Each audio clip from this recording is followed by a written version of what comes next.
रात के लगभग 10 बजे का समय था। उस समय मैं और मेरा मित्र अपनी कार से गुड़गांव के एमजी रोड से होते हुए गाजियाबाद जा रहे थे। काली अंधेरी रात थी। हमारी गाड़ी अत्यंत सुनसान इलाके से गुजर रही थी। हम जिस जगह से आ रहे थे वहां से यहाँ इस जगह पहुंचने में लगभग 4 घंटे का समय लग गया था।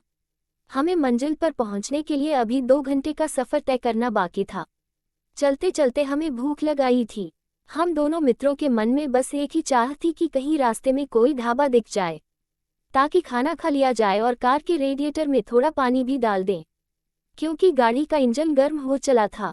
तभी हमारी नज़र सड़क के किनारे दूर जल रही लाइट पर पड़ी। हमने सोचा कि हो न हो कोई छोटा मोटा ढाबा ही है जिसकी लाइट हमें नजर आ रही है। जैसे जैसे हम उस रोशनी के करीब पहुंचते जा रहे थे वैसे वैसे वह ढाबा हमें साफ साफ नजर आने लगा था। हमने देखा कि उस ढाबे पर कोई बूढ़ी महिला सफ़ेद रंग की साड़ी पहने रोटियां बेल रही थी। ढाबे पर गरम गरम रोटियां सिमटती हुए देखकर हमारी भूख और बढ़ गई थी। सड़क से हमने अपनी कार उस ढाबे की तरफ मोड़ दी, लेकिन जैसे ही हम दोनों मित्र खाना खाने के लिए ढाबे पर अपनी कार से नीचे उतरे तो हैरान रह गए। मैंने जो कुछ देखा अवाक रह गया। मैंने देखा कि दूर से जो बूढ़ी महिला रोटी बेलती हुई नजर आ रही थी वह अब एक जवान और खूबसूरत लड़की में बदल गई थी।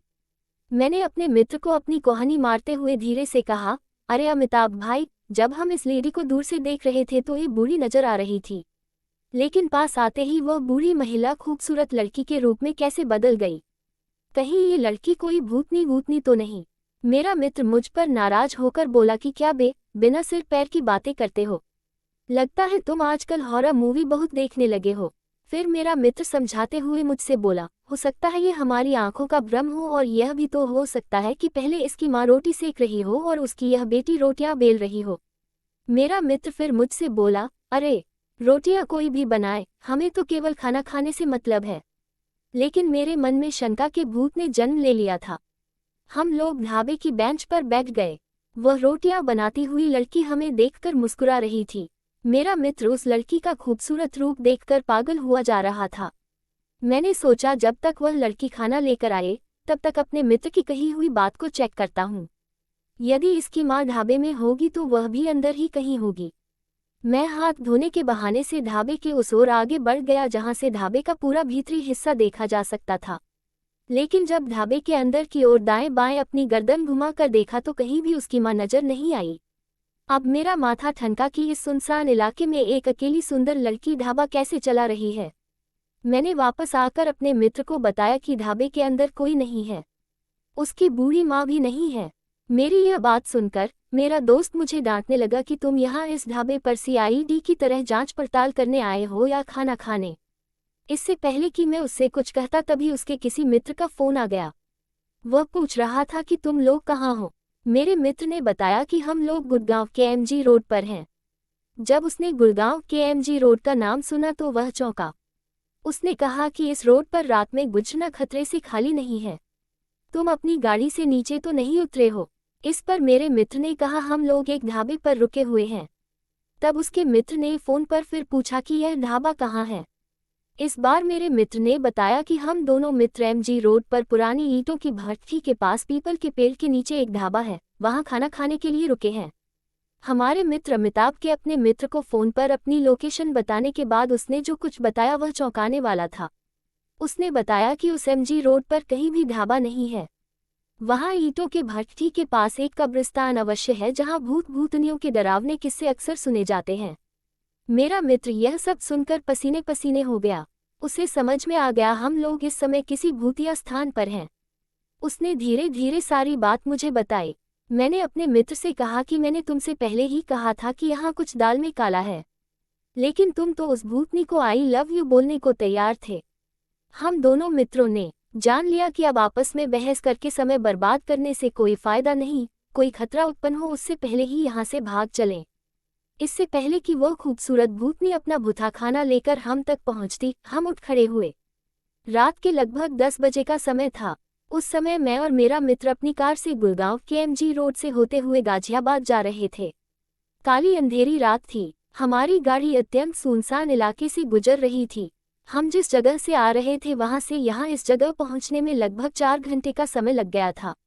हमें मंजिल पर पहुंचने के लिए अभी 2 घंटे का सफर तय करना बाकी था। चलते चलते हमें भूख लग आई थी। हम दोनों मित्रों के मन में बस एक ही चाह थी कि कहीं रास्ते में कोई ढाबा दिख जाए, ताकि खाना खा लिया जाए और कार के रेडिएटर में थोड़ा पानी भी डाल दें, क्योंकि गाड़ी का इंजन गर्म हो चला था। तभी हमारी नज़र सड़क के किनारे दूर जल रही लाइट पर पड़ी। हमने सोचा कि हो न हो कोई छोटा मोटा ढाबा ही है जिसकी लाइट हमें नजर आ रही है। जैसे जैसे हम उस रोशनी के करीब पहुंचते जा रहे थे वैसे वैसे वह ढाबा हमें साफ साफ नजर आने लगा था। हमने देखा कि उस ढाबे पर कोई बूढ़ी महिला सफ़ेद रंग की साड़ी पहने रोटियां बेल रही थी। ढाबे पर गरम गरम रोटियां सिमटती हुए देखकर हमारी भूख और बढ़ गई थी। सड़क से हमने अपनी कार उस ढाबे की तरफ मोड़ दी, लेकिन जैसे ही हम दोनों मित्र खाना खाने के लिए ढाबे पर अपनी कार से नीचे उतरे तो हैरान रह गए। मैंने जो कुछ देखा अवाक रह गया। मैंने देखा कि दूर से जो बूढ़ी महिला रोटी बेलती हुई नजर आ रही थी वह अब एक जवान और खूबसूरत लड़की में बदल गई थी।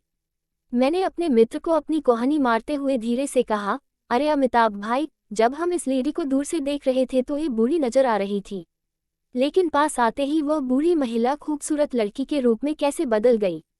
कहीं ये लड़की कोई भूतनी वूतनी तो नहीं? मेरा मित्र मुझ पर नाराज होकर बोला कि क्या बिना सिर पैर की बातें करते हो, लगता है तुम आजकल हॉरर मूवी बहुत देखने लगे हो। फिर मेरा मित्र समझाते हुए मुझसे बोला, हो सकता है ये हमारी आंखों का भ्रम हो और यह भी तो हो सकता है कि पहले इसकी माँ रोटी सेक रही हो और उसकी यह बेटी रोटियां बेल रही हो। मेरा मित्र फिर मुझसे बोला, अरे रोटियां कोई भी बनाए, हमें तो केवल खाना खाने से मतलब है। लेकिन मेरे मन में शंका के भूत ने जन्म ले लिया था। हम लोग ढाबे की बेंच पर बैठ गए। वह रोटियां बनाती हुई लड़की हमें देखकर मुस्कुरा रही थी। मेरा मित्र उस लड़की का खूबसूरत रूप देखकर पागल हुआ जा रहा था।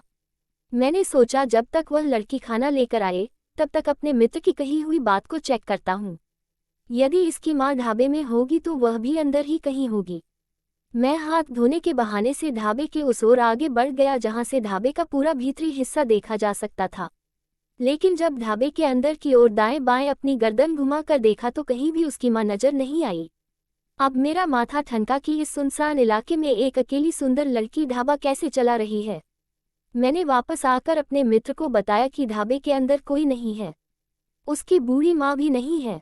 मेरी यह बात सुनकर मेरा दोस्त मुझे डांटने लगा कि तुम यहाँ इस ढाबे पर सीआईडी की तरह जांच पड़ताल करने आए हो या खाना खाने।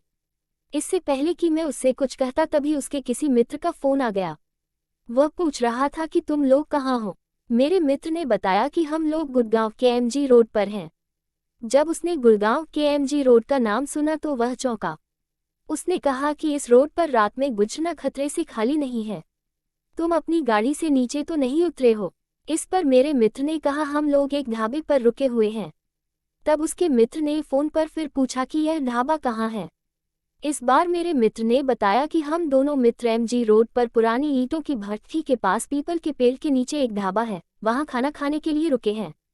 हमारे मित्र अमिताभ के अपने मित्र को फ़ोन पर अपनी लोकेशन बताने के बाद उसने जो कुछ बताया वह चौंकाने वाला था। उसने बताया कि उस एमजी रोड पर कहीं भी ढाबा नहीं है। वहाँ ईंटों के भट्ठी के पास एक कब्रिस्तान अवश्य है जहाँ भूत भूतनियों के डरावने किस्से अक्सर सुने जाते हैं। मेरा मित्र यह सब सुनकर पसीने पसीने हो गया। उसे समझ में आ गया हम लोग इस समय किसी भूतिया स्थान पर हैं। उसने धीरे धीरे सारी बात मुझे बताई। मैंने अपने मित्र से कहा कि मैंने तुमसे पहले ही कहा था कि यहाँ कुछ दाल में काला है, लेकिन तुम तो उस भूतनी को आई लव यू बोलने को तैयार थे। हम दोनों मित्रों ने जान लिया कि अब आपस में बहस करके समय बर्बाद करने से कोई फायदा नहीं। कोई खतरा उत्पन्न हो उससे पहले ही यहाँ से भाग चलें। इससे पहले कि वह खूबसूरत भूतनी अपना भुथा खाना लेकर हम तक पहुँचती, हम उठ खड़े हुए। अब तक रोटी सेक रही उस भूतनी को भी इस बात का एहसास हो चुका था कि हमें उस ढाबे वाली लड़की के भूतनी होने की असलियत का पता चल चुका है। वह अब हम मित्रों की तरफ क्रोधित होकर देखने लगी। देखते ही देखते वह लड़की फिर से बुढ़िया बन गई। उसका चेहरा बहुत डरावना था। उसका कोयले से अधिक काला रंग था। अंदर की ओर धसी हुई आंखें थीं। नाक के स्थान पर केवल एक बड़ा छेद था। बड़े बड़े जानवरों की तरह कान और उसके बिखरे हुए लाल बाल थे। वह खौफनाक भूतनी चिल्लाती हुई हमारी ओर बढ़ी, जैसे कि वह हमें कच्चा चबा जाएगी। मेरे मित्र ने गाड़ी पर बैठते ही गाड़ी स्टार्ट कर ली थी। मैं भी लपक कर कार में सवार हो गया। हम कार स्टार्ट कर तेजी से वहां से भाग निकले। बिखरे हुए लाल बालों वाली वह डरावनी भूतनी हमारी कार के पीछे लगभग आधा किलोमीटर तक दौड़ती रही। फिर उसने हमारा पीछा छोड़ दिया। अब हम दोनों मित्रों ने चैन की सांस ली और फिर गुड़गांव की एमजी रोड पर रात को न आने की कसम खाई।